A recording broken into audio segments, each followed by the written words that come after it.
a missionary hat, preparing for short-term mission trips, and Bible correspondence schools. That and much more coming up next on Global Mission Snapshots.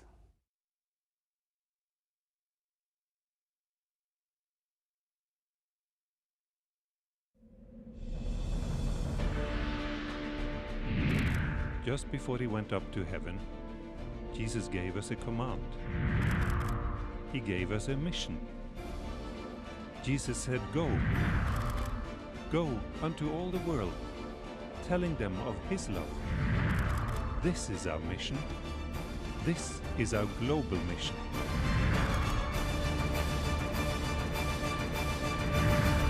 Hello, I'm Gary Krause. Thank you for joining us as we look at a world of mission on Global Mission Snapshots. On today's program, we'll be talking with Wagner Kuhn, Associate Professor of World Mission, Seventh-day Adventist Seminary, Andrews University in Berrien Springs, Michigan. Now that's a mouthful. We'll be talking to Dr. Kuhn about how we can best prepare to be an effective witness cross-culturally. We'll also be talking with Pastor Kurt Johnson, Discovery Bible School Director, about what's happening with local churches that partner with the Bible School. And we'll visit a school in India that struggles to find room for all the students that are wanting to attend. But first, let's meet a missionary hat.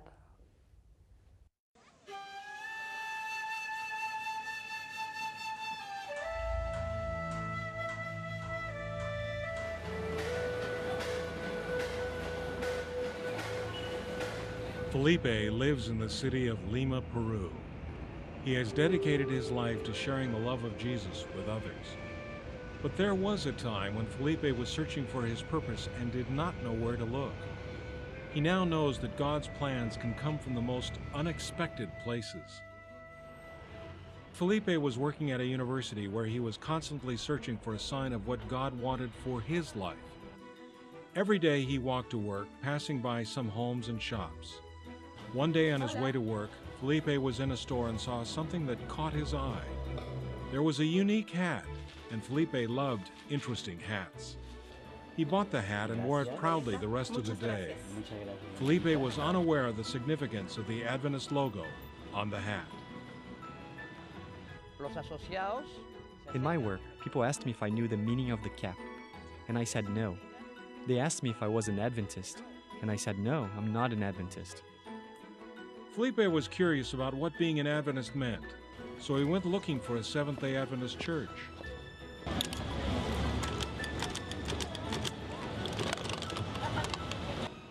When I went looking for the church, I asked the man selling orange juice on the street about the Adventist church. He answered me that he is an Adventist. This was just the sign Felipe was waiting for. After talking, the two men became friends and visited the church together the next weekend. Felipe felt welcome in the church and returned again each week. He now knows that God has a plan for his life. My life is not only complete, it is more than that. When I ask God something, He gives me everything that I ask of Him. So now I help other people to know about the Word of God. Felipe is thankful that he found the hat that led him to be a part of the Adventist Church and to know Jesus. He knows that God can use anyone or anything, including a hat, to reach His people. Please pray for those still searching for a relationship with Jesus. And thank you for your support of mission around the world.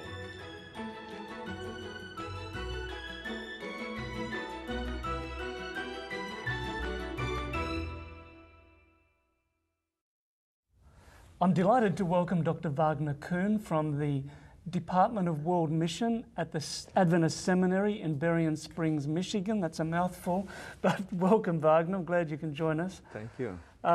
You have a very important role in many respects, but to shape future pastors and the way and present pastors in the way they're thinking about mission. That's quite a responsibility.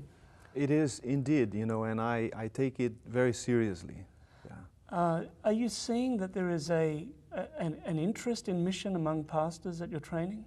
More and more, you see pastors coming to the seminary, for example, Gary, with avid desire of trying to understand more, cross-cultural. And because the places where they minister, they have members that come from all walks of life, from Asian background, from Latin American background, from, different types of cultures. And it is more and more with this interest in mind that we try to provide a certain way of helping, of training pastors and young ministers nowadays. Very interesting.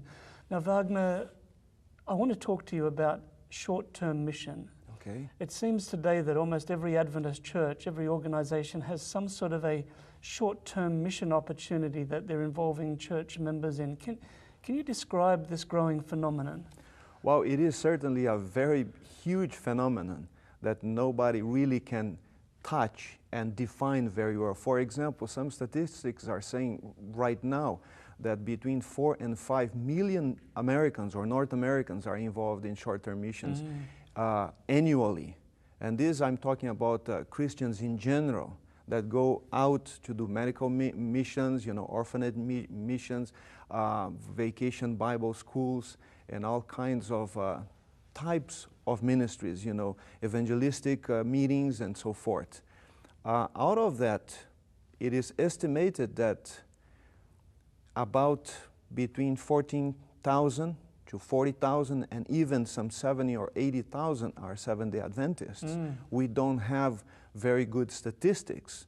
North American Division reported in a couple of years ago about 45,000 people involved in short-term missions in 1 year. That ranges from less than 2 weeks to about close to 2 years. But nowadays short-term missions are even less than 2 weeks only, being certain mission trips only for about 6 or 7 days, including travel days. So that's a challenge. So how does that compare, short-term mission, with people who are devoted, who sort of like make a career of being a missionary, who go for long-term? How do those numbers compare? Well, for example, Gary, I would say that statistics are telling us, some who are doing research, that for every one long-term career missionary, you have about 60 or more short-term missioners, or short-termers, as they call it. So you know the proportion, and everyone that goes will spend about $2,000 or $3,000, average.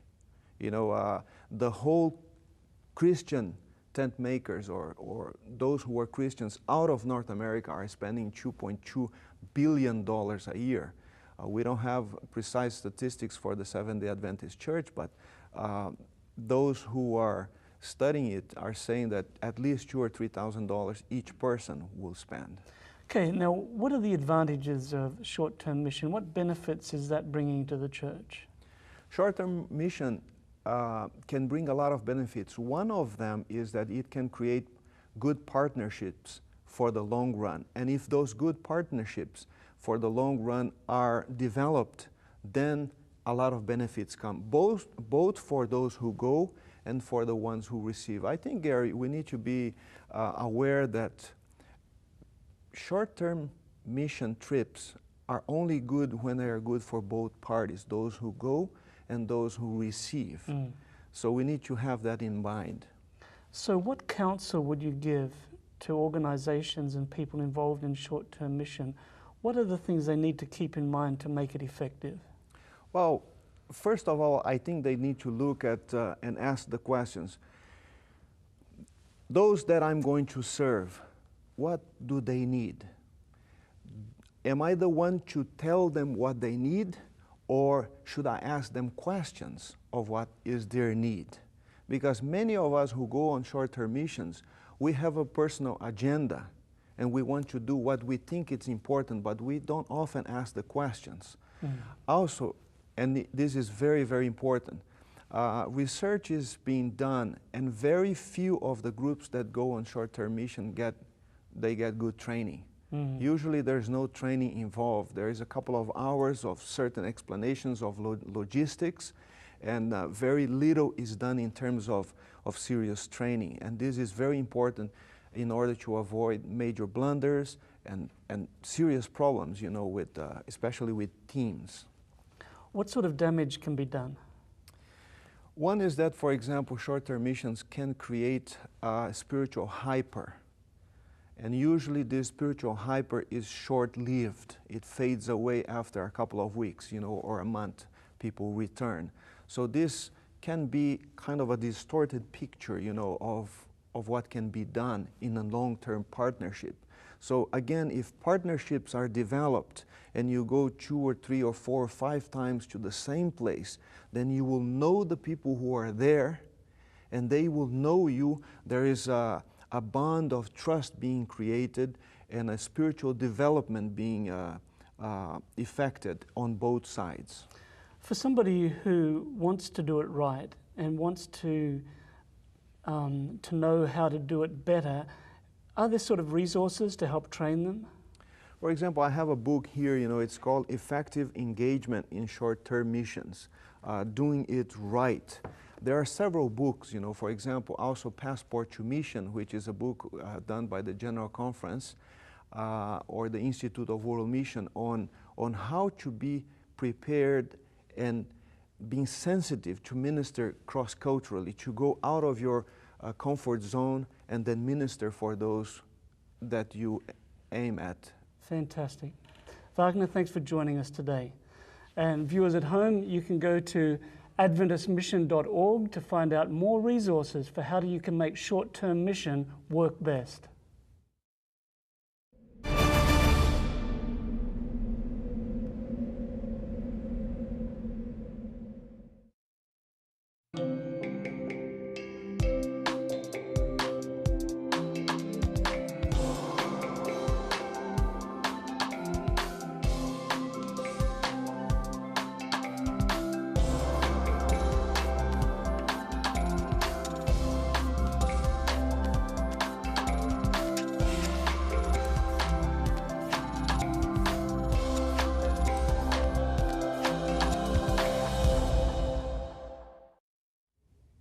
I'm delighted to welcome Pastor Kurt Johnson to our program.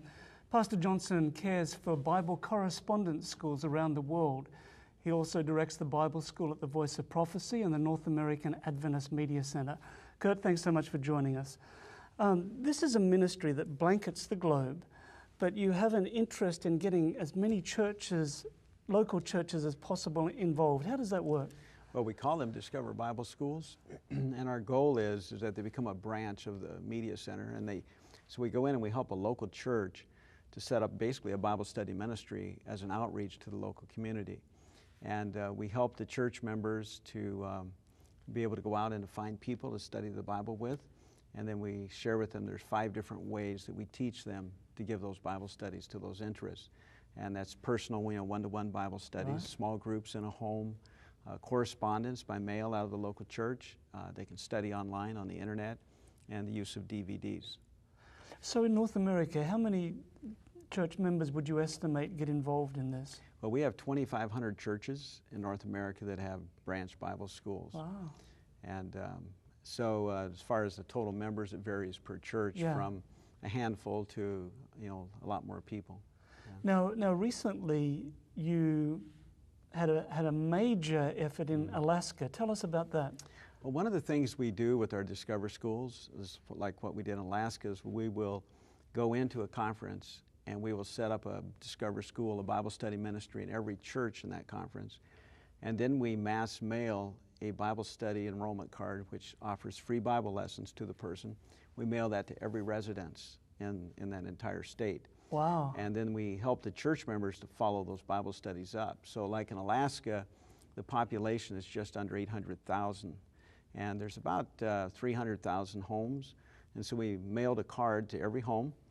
And then we also show the church members how to invite their friends and other people to study. And then we have all that culminates into a graduation at the end. So in Alaska, we have about 2,000 active church members. And we ended up with around 2,500 requests for Bible lessons that they followed up. That's great. And yeah, and one of our photos here shows the group of church members in the Fairbanks and also in the North Pole area of Alaska that were following up the Bible study requests. The North Pole area, tell us about that area. Did Well, you go up there? Yeah, well, the North Pole, it's is a little community that's near Fairbanks. But I went to our most northern city in North America is called Berrien, Alaska. It's a village of about 4,500 people. I was there February of last year. Wrong time of the year. Yeah, it was like between 30 and 40 below. Oh, yeah. And I always wondered what it would be like to experience those temperatures, and I got to find out. But in Berrien, our church membership, again, varies between 5 to 10 people, depending on the time of the year and different circumstances. In that village, there were 28 people that requested free Bible lessons. Wow. And I was excited. Just a few weeks ago, I received an email from Penny, who is the coordinator for the Bible school. And one of the ladies, one of the families, have just finished their Bible lessons, and they were ready to give them their diplomas. So there was a great excitement about that. Yeah, so 28 people in the village signed up for lessons. That's correct, yes. Goodness me. You know, in another village that you only reach by airplane is it's called Togiak, and it's near Dillingham, near Bristol Bay. In the summertime, when it's thawed, you can go in by boat, otherwise you fly in. A village of about 800 people. And we have a church there. When I was there a year ago, the man that was Dan Rodoff is a layman. In his 80s, he was the lay pastor there. And he had about 12 to 16 people that would come to the church for a small group Bible study on a weekly basis. And they began to study. They went through the Discover Guides. They went through the Daniel and Revelation course. And all of those people graduated, and 4 of them made a decision to be baptized. Is that right? And when we had our graduation in Anchorage, they all came in and we gave them their diplomas, heard their stories, and then they made their decision and were baptized at that meeting. Wow. So what sort of impact do you see it making on church members who get involved? Well, you know, there's no greater joy that comes than from inviting someone to make a decision to follow Jesus. And so when you share Bible studies with someone, those promises, those teachings that have changed your life, you know, it really makes a difference, and so it impacts them dramatically. I'm sure. There's another story of a lady out of Anchorage. Her name was Jeanette, and she'd found in her life that she had difficulties with drugs and alcohol. And we have a little video clip I'd like to show of Jeanette sharing what God has done for her in her life. Great. Let's watch that now.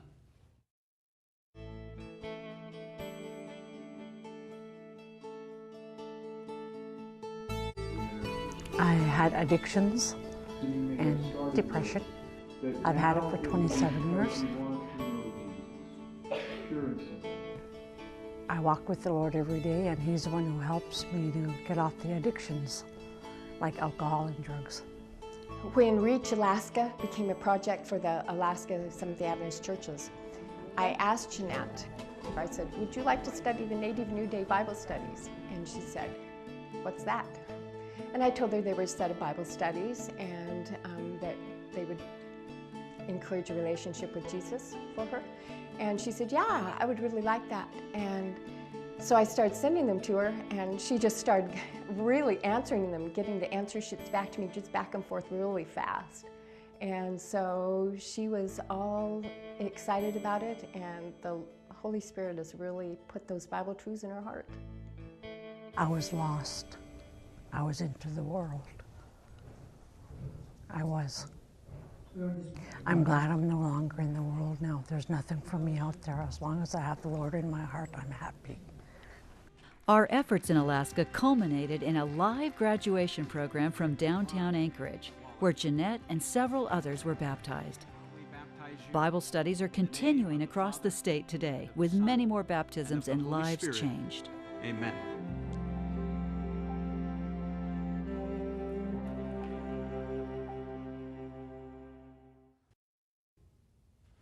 That's a great story. Thanks so much for sharing, Kurt. Viewers at home, you can go to BibleStudies.org to find out more about Bible correspondence lessons.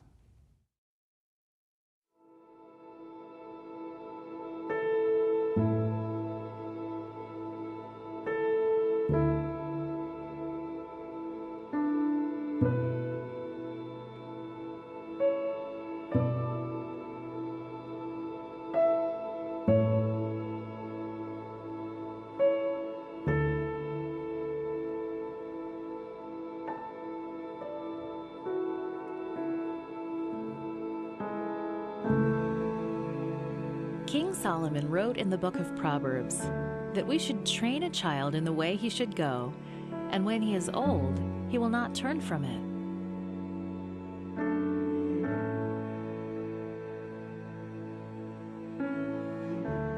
For more than 100 years, Adventist education in the country of India has been following this advice with great success. Across the country, our Adventist schools are regarded as sources of high-quality education. But they are also known as centers that build strong Christian character.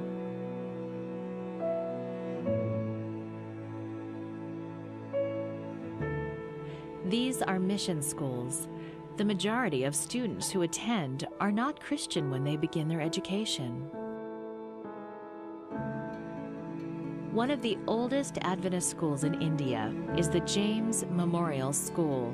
If you train up the child in the early age, when the life is formed in a very concrete faith, and we teach Bible here, we teach them stories from Bible, so they are attracted and they will get converted. Even in the boarding also, every year we used to have baptisms, children accepting Jesus.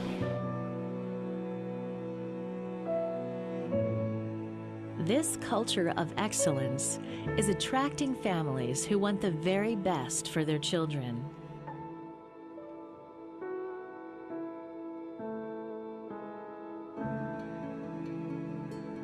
Now the school is having more than 900 enrollment.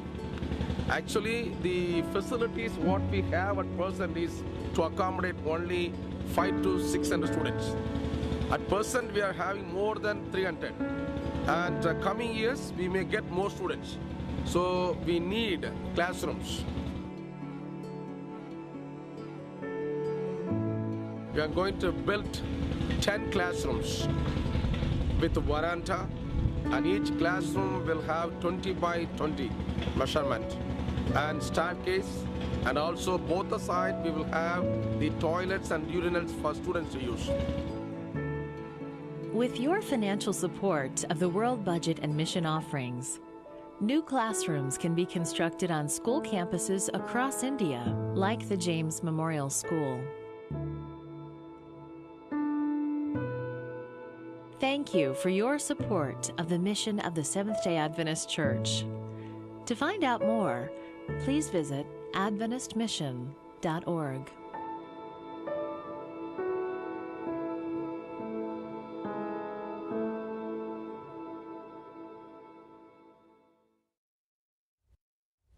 If you enjoyed video stories of global mission pioneers, missionaries, and mission in general, then we'd like to send you a copy of the Mission Stories for Kids DVD. It says it's for kids, but it's for everyone. So if you live in North America, please call our toll-free number 1-800-648-5824 or visit our website and ask for the Mission Stories for Kids DVD. Or you can ask for offer number 304. Please remember to clearly state your name and address. Well, that's it for today's program. I hope you've been inspired yet challenged by what you've seen and heard on today's program.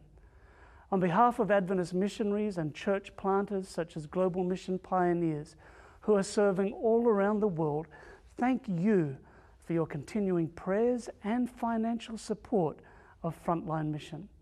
And thanks for joining us on Global Mission Snapshots. Until next time, I'm Gary Krause. God bless.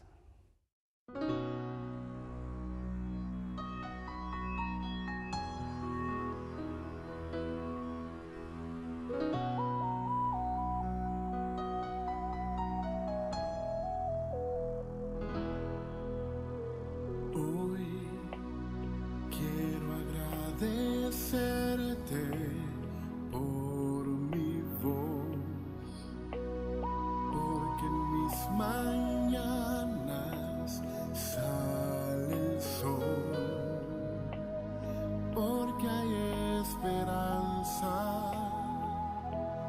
de vivir si es para ti. Hoy quiero agradecerte por mi voz, porque mis mañanas sale el sol, porque hay esperanza de vivir si es para ti. Oh Señor, no tengo nada más que el corazón para agradecerte por mi don. Oh Señor, la música y melodía de esta canción, solo quiero agradecerte. Gracias Dios.